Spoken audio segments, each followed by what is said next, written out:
তো আজকের ভিডিওতে আমরা শুরু করতে চলেছি Node.js এর সিরিজ। তো এর আগে তোমরা দেখেছো আমি রিয়েক্টের সিরিজও শুরু করেছি। তো আজকে থেকে আমরা Node.js এর সিরিজও চালু করতে চলেছি। তো প্রথমে আমি তোমাদের Node.js কিভাবে ইনস্টল করতে হয় সেটা তো আমি তোমাদের দেখাবো। তো প্রথমে তোমরা গুগলে সার্চ করবে Node.js। তো তোমরা দেখতে পাচ্ছ nodejs.org, এটা হচ্ছে Node.js এর অফিসিয়াল ওয়েবসাইট। আমি তোমাদের রিয়েক্টের সময়ও বলেছিলাম Node.js এর, তো সেটাই তোমরা ক্লিক করবে।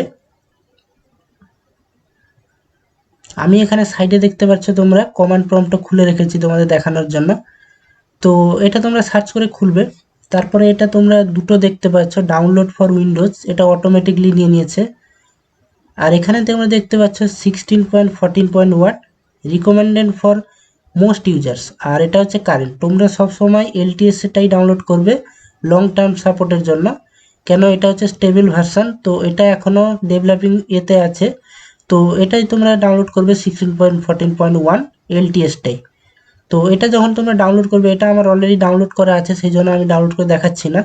তো এটা ডাউনলোড করার পরে এটা যখন তোমরা ডাউনলোড করবে, তোমার সেই সঙ্গে সঙ্গে অটোমেটিকলি NPM নোট প্যাকেজ ম্যানেজারও অটোমেটিকলি ডাউনলোড হয়ে যায়। তো তোমাদের সেটা আলাদা করে ডাউনলোড করার দরকার নেই। তারপরে তোমরা ডাউনলোড করার পরে ইনস্টল করবে। ইনস্টল যেরকম নর্মাল সফটওয়্যার করা হয় তোমরা সেরকমই ইনস্টল করবে। তারপরে তোমরা সিএমডি প্যানেল খুলবে। এখানে সিএমডি তোমরা দেখতে পাচ্ছ আমি এখানে খুলে রেখেছি। তো ইনস্টল হয়ে যাওয়ার পরে সেটা ইনস্টল হয়েছে কিনা সেটা দেখার জন্য তোমাদের লিখতে হবে নোট আন্ডারস্কোর লিখবে না, এভাবে -v লিখবে, নোড -v। তো এটা লেখার পর তোমাদের মেশিনে যদি ইনস্টল হয়ে যায়, তো এখানে তোমাদের ভার্সন দেখাবে 16.13.2। এখানে তোমরা দেখতে পাচ্ছ 14 রয়েছে।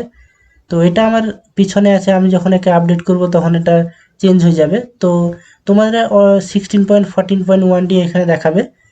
তো এরপরে তোমরা এখানে দেখে নিবে npm -v। তো এখানে তোমরা দেখাবে 8.1.2। তো এখানে npm-v লেখার পরে তোমরা 8.1.2 তোমাদের আলাদা আসতে পারে npm এর ভার্সন। তো তোমরা কেন এখানে কারেন্ট ডাউনলোড করেছো সেই জন্য তোমাদের আলাদাও আসতে পারে। তো এটা যদি তোমাদের দুটো চলে আসে, এর মিনস তোমাদের মেশিনে অলরেডি এটা ইনস্টল হয়ে গেছে। তো এটা ইনস্টল করার পরে তোমরা একটা ফোল্ডার বানিয়ে নেবে। তো ফোল্ডার বানানোর পরে তোমরা index.mjsও লিখতে পারো, jsও লিখতে পারো। তো লিখানোর আমার এখানে দেখতে পাচ্ছ অনেকগুলো ফোল্ডার আছে, এটা আমি আগে থেকে বানিয়েছি। তো তোমাদের এসব থাকবে না। প্যাকেজ লক.json তোমরা জানো, তো রিয়েক্টের সিরিজে আমি বলেছি তোমরা রিয়েক্টের সিরিজটা অবশ্যই দেখবে। সেখানে আমরা যেসব ডিপেন্ডেন্সি এখানে ইউজ করি সেটা প্যাকেজ.json এখানে থাকে। তো এগুলো তোমাদের প্রথমে আসবে না। তো তোমাদের নোডের সম্বন্ধে আমি কিছু বলে দিই।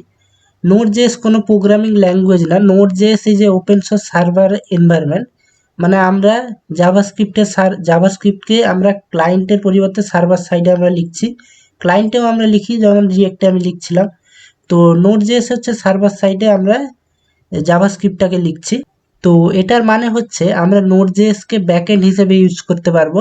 যেরকম আমাদের ব্যাকএন্ডে থাকে PHP, সেরকম আমরা Node.js-কেও আমরা ব্যাকএন্ড আমরা ইউজ করতে পারবো। তো সেটা তোমরা কিভাবে ইউজ করবে সেটা আমি তোমাদের আজকে হ্যালো ওয়ার্ল্ড একটা লিখে আমি তোমাদের দেখিয়ে দিচ্ছি। তো এখানে কনসোল লগ আমি করে দিচ্ছি, console.log। এখানে আমি লিখে দিচ্ছি হ্যালো ওয়ার্ল্ড। তো এখানে সেমিকোলন লাগাবে তোমরা। তারপরে দেখতে পাচ্ছ আমাদের এখানে কোনো ব্রাউজারে যাওয়ার দরকার নেই। আমাদের এখানে VS কোডে অলরেডি CMD এখানে দেওয়া আছে।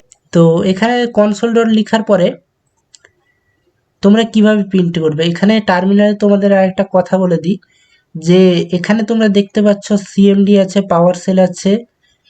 তো তোমরা সবসময় CMD-কেই চুজ করে রাখবে, পাওয়ার সেলকে করে রাখবে না, কারণ এখানে পাওয়ার সেলে অনেক স্ক্রিপ্টকে বলে হয় যে রেস্ট্রিক্ট করা আছে। তো পাওয়ার সেল কি করে, অনেক তোমরা এখানে যদি এখানে স্ক্রিপ্টটাকে রান করাও তো এখানে ও রান করতে দেয় না। তো সেই জন্য সবসময় তোমরা এটাকে CMD করে রাখবে।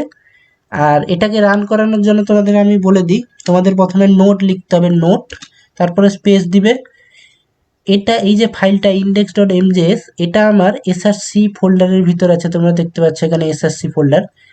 তো আমার এখানে src লিখতে হবে, তোমাদের যদি কোনো ফোল্ডারের ভিতর না থাকে তো তোমরা ডাইরেক্ট এখানে সেই index.mjs লিখতে পারো। তো আমাকে প্রথমে src লিখতে হবে, তারপরে এইভাবে index ডট, তোমরা jsও দিতে পারো, আমি এখানে mjs দিয়েছি।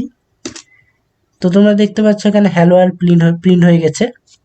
তো এরপরে আমি তোমাদের আরেকটা জিনিস দেখাচ্ছি, এখানে আমি যদি নোট শুধু লিখি নোট, তো তোমরা দেখতে পাচ্ছ ওয়েলকাম টু নোড.js। তো আমরা এখানে নোড.js এর ভিতরে চলে এসেছি। তো এখানে dot help for more information, তো আমি এখানে ডট হেল্প লিখছি। তো এখানে দেখতে পাচ্ছ অনেক কিছু জিনিসই আছে, এখানে বলছে এক্সিট দ্য রেপেল।